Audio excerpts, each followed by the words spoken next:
Hello, this is Don Victor, author of Drawn to Win, host of the podcast Drawn to Win, the director of the Academy of Composition, and the creator of the Core 80 Experience, also known as the See and Grow Rich in Art video course, which you can find out more information at core80.com. This is the Drawn to Win podcast, where I have the incredible privilege to draw artists from around the world into fun and meaningful conversations around art and life, and yes, maybe even a little food. You can hear us each week on iTunes, Stitcher, SoundCloud, and YouTube. So make sure you subscribe so you always have a seat among friends.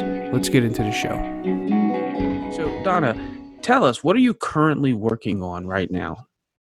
I have two projects I'm working on. One is a commissioned portrait of a woman who is deceased, and I'm working from an old photograph of her. This has been commissioned by her husband, who is 90 years old and blind. And my second project is a project non-commissioned, and it is a kind of a landscape building subject of a very well-known establishment at the Jersey Shore called the Parker House. And the Parker House is an old Victorian building that generations of families, but particularly young singles, like to go in the summertime for a drink and to meet up. And I was told actually by a businesswoman who has a shop in a nearby town that so many people come in and they look for, or they want, paintings of this building because that is where they met their husband. Oh. And she said, "Oh boy, that would sell like hotcakes." And that was the beginning of that painting. That's awesome. Very, very cool. Very cool. So you almost done with it? I am. I would say halfway through. Okay, nice. It has been a plotting, careful process involving photographs and research, photographs of the building, photographs from Google Images of people walking and doing different things to really try to capture the life and the lifestyles of the Jersey Shore in the summertime. Nice. Beautiful. So, Donna, before you started this project, tell us your story. Like, how did you get to this point where you're working on this cool painting for the Parker House, or not for the Parker House, but of the Parker House, and doing these commissions? Like, you first of all, you consider yourself professionally as a portrait artist, correct? Yes. I graduated from Rhode Island School of Design. And I worked very hard there. But upon graduation, I didn't feel in my gut that I had the knowledge or the confidence to do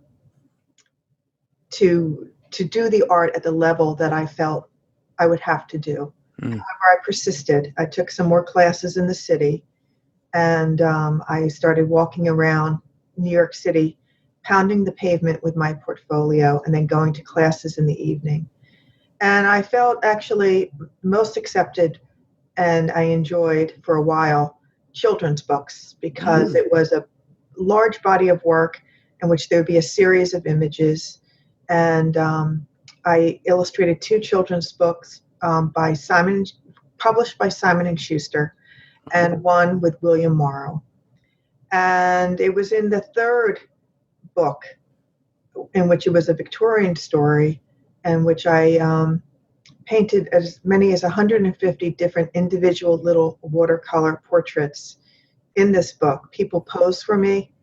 I took their picture, and then I worked from that photographic material. And I did a very realistic looking book. Now, I'm not saying it was the best design book, because that was the problem. I wasn't taught design at RISD. I was taught more just focusing on rendering as the armature for making something great. But now I know there's much more, and it starts with design before you ever get to a rendering. In any case, it was in that book I said to myself, gee, I'm kind of wearing the children's books and I could make very little money on it, but I'm never tired of studying the face. Mm. And yes, and so that was when it sprung to my mind that really what I wanted to do was portraits of children and people in oil and to go return back to like a fine art um, format for my work. And so I started that by contacting a local frame art shop. And we made an agreement that I would have a portfolio of my work. They would advertise. And about 20 people came in on a Sunday to look at my work. And I offered a $75 drawing from their photograph. Mm. So suddenly I had about 20 people, a whole line of people, to begin my development of portraiture. And as I was doing these drawings, I couldn't help myself. I said, gee, if I only put a little pink, maybe a little pink paint for those lips and those cheeks, because sometimes I've seen that done, a little color added, that would make it better. And I'm like, no, I need to add a little more color there. And I ended up, for $75, doing a oil study on paper, like a full-blown painting. Mm-hmm. And my boyfriend at the time, who later became my fiance, and then my husband, said to me, Donna, you're doing a lot of work. Why don't you say to these people, if you want me to do an oil study, hop it up to $150. They can do the pencil drawing for $75 or the oil for $150. And so I did several for $150, and they were successful. And I took pictures of them. And then for the next person on that list, my husband said, well, wait a minute, offer it to them for $300. So now I was making $300. Wow. That's awesome. And then from that, word spread, and other people called. And my boyfriend, who at that point became my fiance, said, Donna, why don't we up it up to $450 for that? And I started selling work at $450. And then every once in a while, he would go to the computer and print out a new price list. And sometimes he didn't even tell me. He would just up the price. And within about 5 years from that point, maybe 6, I was doing work at $3,000, $5,000, $7,000. I've actually did a beautiful painting. Client was very, very pleased. It was a very well orchestrated project for $17,000. So it all started from the $75 drawing. Wow, that's amazing. That was done in about a 6-year span. Yeah, and within about a 6-year span, Wow. I got up to there. Now you'll ask, well, how did you get your clients? And what I did was I would go door to door in the town that I grew up in, which is a very beautiful town at the shore in New Jersey. And I would knock on the door, and they would open it up. I would put my foot in between the screen door, and I'd flash my portfolio. And I said, I'm a portrait artist, and this is my work. And people would say, oh, yeah, I want that. And they'd call me up, and I would proceed with the portrait commission. Or I would be at the pool in the town, the public pool, and I would see a good-looking, well-heeled couple by the baby pool, and I stepped into the pool, and I gave the husband my card, and it took them a while to decide what age that little boy in the pool they wanted to capture. But I think it was about 6 years later, that was my $17,000 painting. Wow, really? Yes. That's an incredible story. That's so awesome. Thank you. You were hustling it, girl. Yes. That's amazing. Love that. Love that. So, wow, that's really brilliant. That's brilliant. So how did you get started? Like, you started this story with going to RISD, but like, what was like pre-college Donna and art like? Like, I'm happy that you asked me, because my friends were very bookish people. We're And very what? bookish, meaning they were really focused on their academic grades. Oh, focused. Okay. Focused, and they focused on math and science. Hmm. And I was following suit. I didn't take an art class until my junior year of college. High school, excuse me, high school. High school, because I thought, oh no, I don't want to waste my high school days in art. I do my art on my own at my kitchen table. And how good could their art class be? I actually said to myself. So I tortured myself with subjects that I didn't really enjoy, with math and science. And it wasn't until my junior year, as science and math became much more advanced with trigonometry and then calculus and like advanced chemistry, I said, I have my limit. I want nothing more to do with those things, but I can't get enough of this art. Next year, my senior year, I'm going to take as many art classes as I can, which is 2. And I'm not going to go. I can't stand taking tests and doing all academic work. I'm not going to apply to any college. I'm only going to art schools. I heard there's something about an art school, like art colleges, as an alternative. And that was exactly what I did. That's amazing. Awesome. So now, Donna, project yourself, say, I don't know, anywhere from 5 to 10 years from now. Where do you envision that Donna being, and what is she doing? I believe and I hope, I pray that in 5 to 10 years, I have a more sophisticated grasp on the most essential and the most challenging for me at this point, which is design and storytelling, to bring that very deep meaning in the very beginning of a painting into embed the proper spirit of what the message is in the painting in the very beginning, and then building upon it from there, so that I do great work, and that people respond to it because of that design, and that it will just naturally bring me a comfortable stream of clients. I'm 57 years old, and you don't always have the same energy you did when you were 22. So I'm happy just making carefully crafted, quality pieces of work. Don't have to produce. I really don't expect myself to produce 30 pieces in a year. I'm looking for quality over quantity, and I'm looking for a balanced life. When I was in college, I was a workaholic.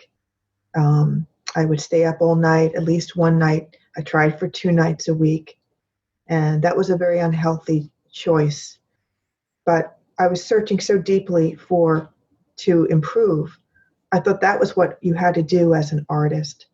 And now I know actually what you need to do is to be interacting with great teachers such as yourself, Victor, in the Academy of Composition.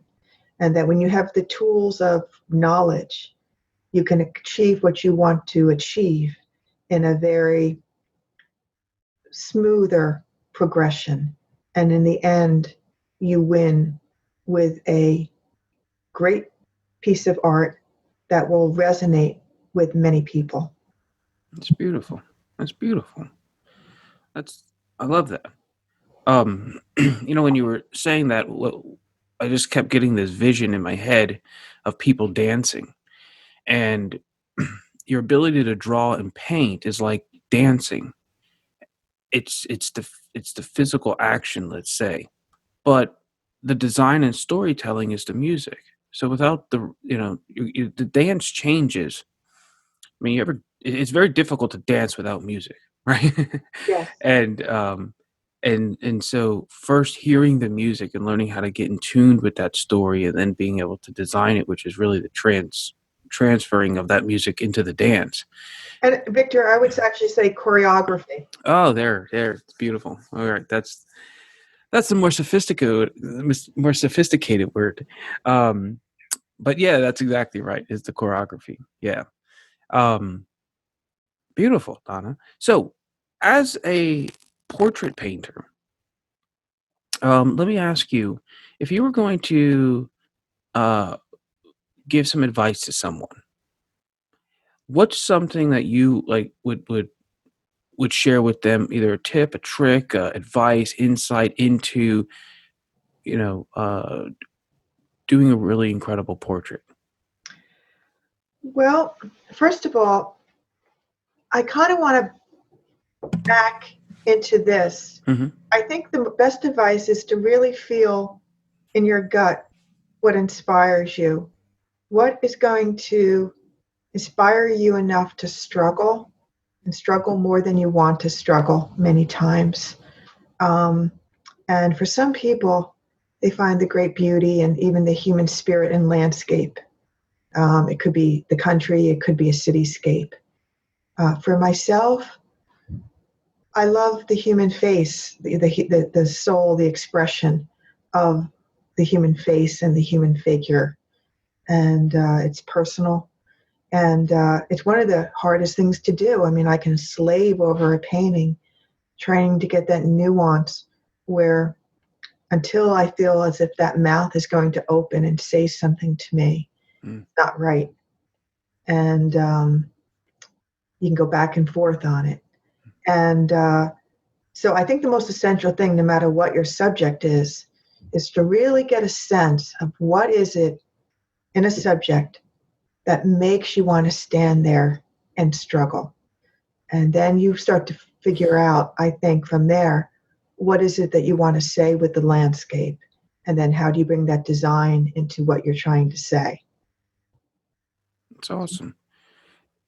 Let's have a quick conversation about struggle. Um, you're not the first person that I've heard talk about that. Now, you're one of the first people I've heard about it in art, but in different aspects of life, there's a belief that, if you're not struggling, it's not going to be great. And so I'm kind of curious in your mind, um, what do you mean by struggle? And like, what does that look like? Like, Yeah, yeah. I can share because I've been working at art. So let's say I went to college almost at the age of 18, and now I'm 57. I'll be wow. 58, in about 5 months. And gosh, so that's 40 years. 40 Wow. years of struggle.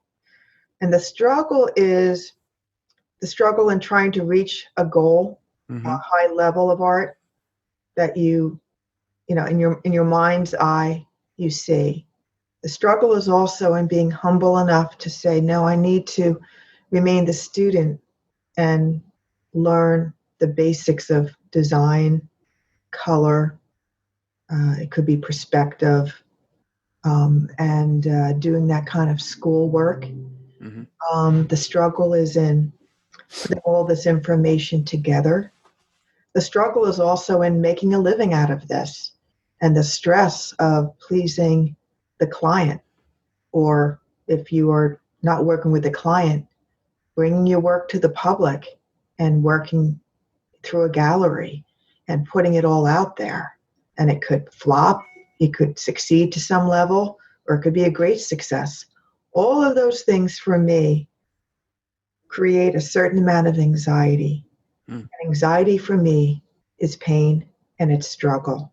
And you want to overcome all those things so that you're in command of what you're doing and so that you can live a respectable and healthy life, just like your plumber lives, just like the doctor or I don't want to say politician, but like people in government and people who have steady jobs in which they are blessed within a job, receiving a paycheck, receiving the benefits. This is what artists do not receive.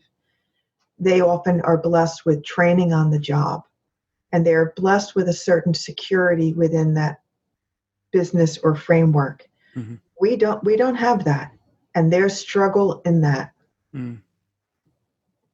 That's awesome. Um, what's as an artist, what's a struggle, an inner struggle that you're dealing with in terms of the artwork itself? I think there's always an inner struggle of a negative message in my head that I'm not going to succeed at something Mm. until it's really right. It's wrong. And I think that's a shame. I think that really goes back to test anxiety when I was a child. I never felt that no matter how much I studied, I really understood. And I think, unfortunately, I was studying things that I wasn't meant to be studying to such a degree because none of it really stuck. I just memorized and then I forgot it. So I never really felt like I mastered any of those subjects I put so much emphasis into. Mm. So in a way, I really almost need art therapy to put aside those childish anxieties and really put my trust in God that He gave me a mission or a vocation. And that, excuse me. Yep. And that He will help me succeed at all good endeavors. And I think that must be the spirit we should have about our good work. Yep. That's awesome. It there's this little thing that I often do when facing certain issues inside my head. And you said, there's this fear that it's not going to be great, right? Yes. And so one thing that I do is I often separate myself from my thoughts, realizing that not every thought comes from me, right? That they're thoughts that pass through me that aren't mine, but the deception is that they are. And so by separating the two, it allows me a buffer to then question if it's me, if it's not me, and if it's not me, what am I going to do with it? This voice, this extra energy that's floating in my head. And one strategy that I'll employ, and you could take this and use it as well, um, is if something says, okay, well, this is not going to be great, then one option is you own that thought. You say, okay, this is not going to be great. I'm saying this is not going to be great. Therefore, what I'm saying is I'm not great, or I might fail at this, right? Blah, blah, blah. But if you separate it and you hear the voice and it says this is not going to be great, that's a fear. And so then you can ask a simple question. What is the fear afraid of? Why is the fear afraid that I'm going to be great at this? Does that make sense? Like, it's terrified that you're going to succeed at it. So it's trying to sabotage you by saying, "Oh, you're not going to be great at this." Does that make any sense? Yes, but I think there's something else, Victor. Victor, Hmm. I think I think actually the essential problem was that I was not taught the rudiments of design. And what I'm learning from the Academy of Composition is the essential knowledge I need. That it's done, great art is done deliberately each step of the way, and it's Hmm. broken down into different tasks that build upon the previous task into the next stage. And when you cross all those dots and cross those T's, you will end up with something that will be well considered, well crafted. And that's the essential piece of my life that was missing. I did so much work. I mean, honestly, it would be like 35 years of work just on gut instincts because that was all I was taught. And thank God you're teaching me the science. And the science is very different because what it comes down to, great art, it doesn't just happen. Hmm. Great art is engineered. And Indeed. then great art is a craft. You know, whether you are crafting, you're a wood carver or whatever, it's a craft. And great art has the human spirit. And so if you're sincere in that effort, there will be something of beauty in it. And and in the end, it gives meaning to your work, to your life, to have something that is genuinely well done. Indeed, indeed. So, so Donna, when we're doing these podcasts, there's an idea that I'm really trying to help flood the marketplace, if you will, with, and that's the idea of helping artists elevate their thinking out of this isolated, I'm alone in my studio type of thing, which there is a reality to that. And so, what I'd like to know from you is, as we're moving from this isolated studio story that we tell ourselves into what I call agency. So each artist is a business, and therefore they're not an art studio; they're more of an art agency. And in that concept, they are networked or connected to other businesses and peoples and services that help facilitate their art. And so I was wondering, who are three people or businesses or services uh, in your life, in your artistic journey, that help you, make your art happen? I'm glad you asked, because the most essential is the Academy of Composition. It is such a wonderful community, working with a great instructor, which is you. Me? Yes, What? yes. Okay, thank you. And the other wonderful artists. For me to, um, let's say, spend the money on a train to go into New York City, spend all that time and hassle to connect with artists, and you don't always connect with the people that you want to, is at a great expense and effort. And it's unbelievable. It's unbelievable to me how efficient and effective the Academy of Composition is over the computer, where we meet once a week. We grow in different dimensions, because we're looking at, not only are we analyzing our own work, but we're looking at the progression of others. So it's much like a class in an art school that you would pay a fortune for. And then you can just go right downstairs. That's where my studio is. And without 15 minutes wasted, Mm-hmm. begin to and put into and continue on in your process.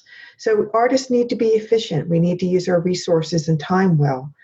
And the most important for me is the Academy. The second one would be Ahern's Copy Center, which is, thank God, just about 3 miles from my home. Nice. And they help me with enlargements for my paintings, with photographic stuff. They also have an excellent service of a museum quality photography, a finished work, where they make it into files so I can make great copies. They help me with all those services. And then the third would be, I enjoy, like, maybe once a month, driving up to a very nice art store named Calabrese in Shrewsbury, about a 40-minute drive. And I just enjoy walking in and getting that energy of seeing all these beautiful art supplies, and saying hello to the owners, George and Ken, who are two brothers. It's a family business who I've known for 30 years. Oh, wow. And that's another community for me. So you're absolutely right. It is very deadening to an artist not to be connected efficiently with people that help his growth as an artist. So I get it through the class time with you and your mentorship. I get it through and they all know me personally. Mm-hmm. I get it through the reproduction photography guy, and I get it through the art supply man just to spend a few times talking with him. And so I don't feel so disconnected in my life. And it means a lot. Beautiful. Awesome.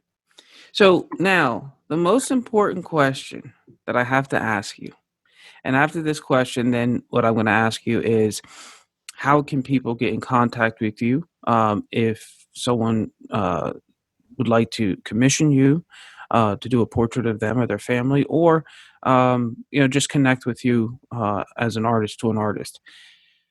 But before I ask you that, I have to ask you the most essential and most important question of all.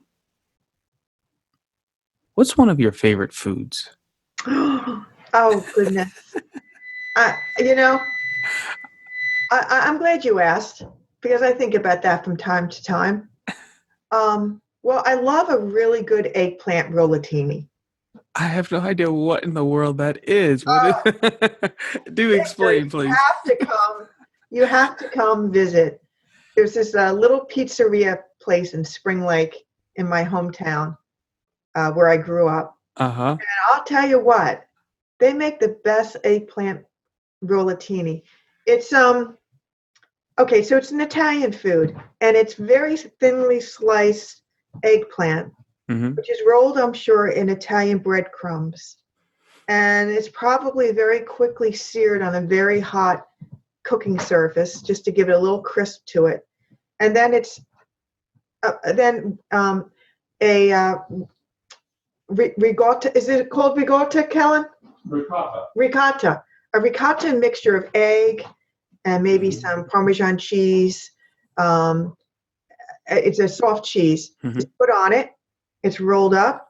They have a delicious tomato sauce, and it's put probably in like a hot oven for about 20 minutes 15 minutes just to warm through. And it's just light and fluffy. It's like a ravioli, but it doesn't have the pasta. And it's so delicious with some fresh warm bread. And you feel so it's just lovely. So I'm going to say that's my very favorite. But you can't overlook the noble hamburger cheeseburger and a glass of beer.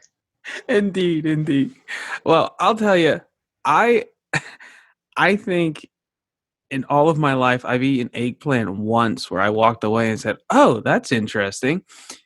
I have never liked eggplant since I was a kid, but I promise you, when I come to the shore, we're gonna go get that eggplant ravioli thingamajiggy. Because the way you described it, Yeah. I'm so down for that. Eggplant is a funny vegetable. Sometimes it can taste bitter. Sometimes it can be mushy. There's certain qualities that, if not handled properly, it's not acceptable. In this dish, in this place, you don't even know you're eating eggplant. And I love that about it too. Yeah, I think when you said it was thin, very sliced, I was like, that's probably just enough eggplant. And I also like the idea that the pasta's not there. So I'm like,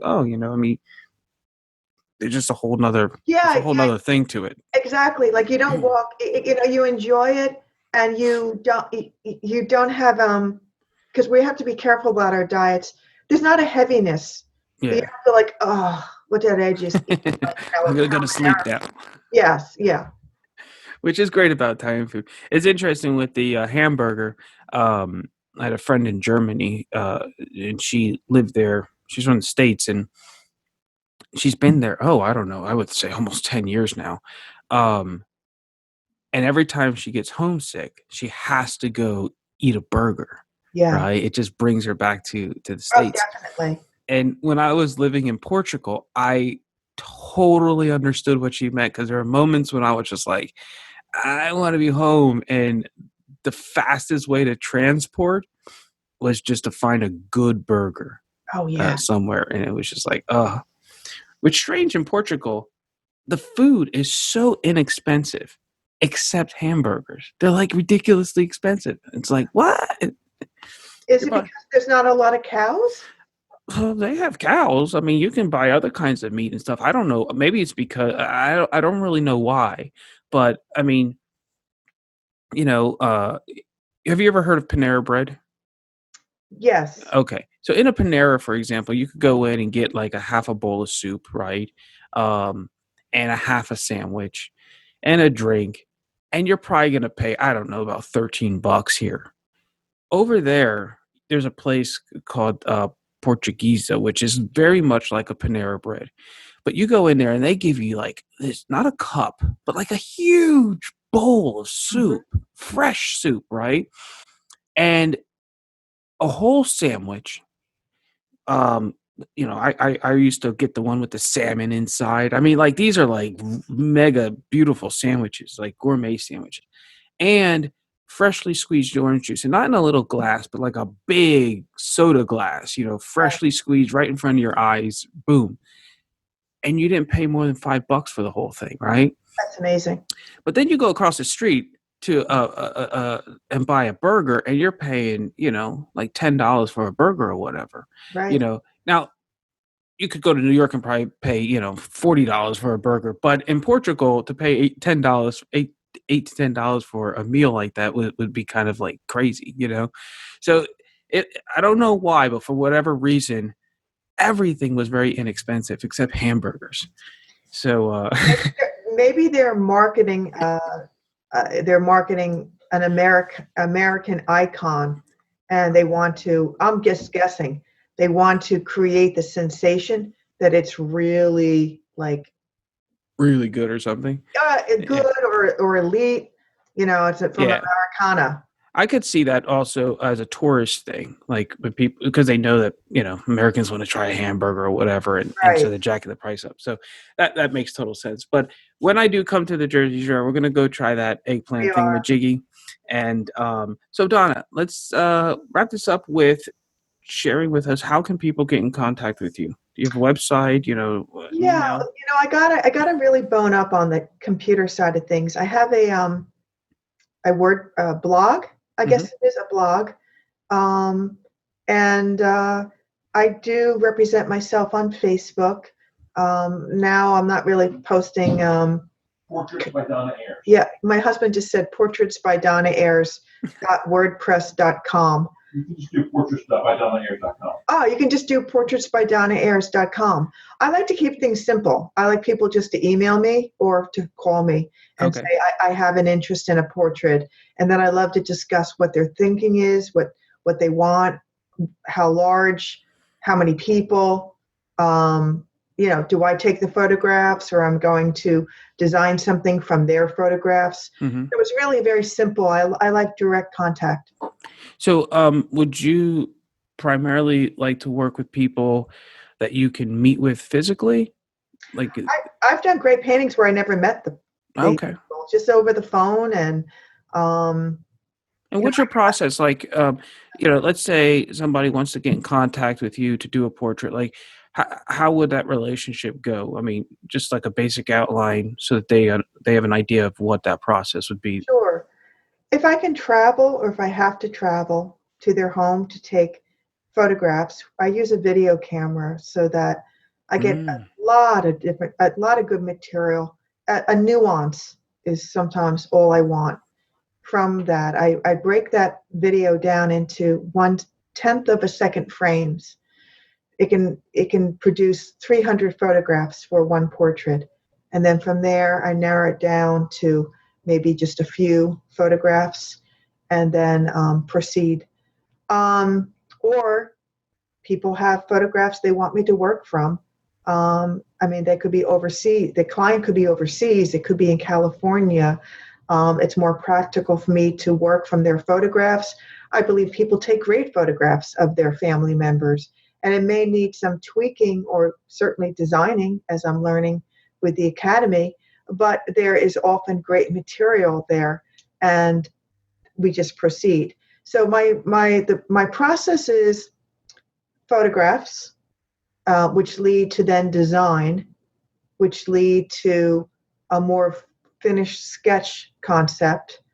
And then I have to do all the other design work that I'm learning through the academy, so that it is really well designed in terms of all the different things, all the different processes that we're mhm. learning in the academy. I'll spare you what that is.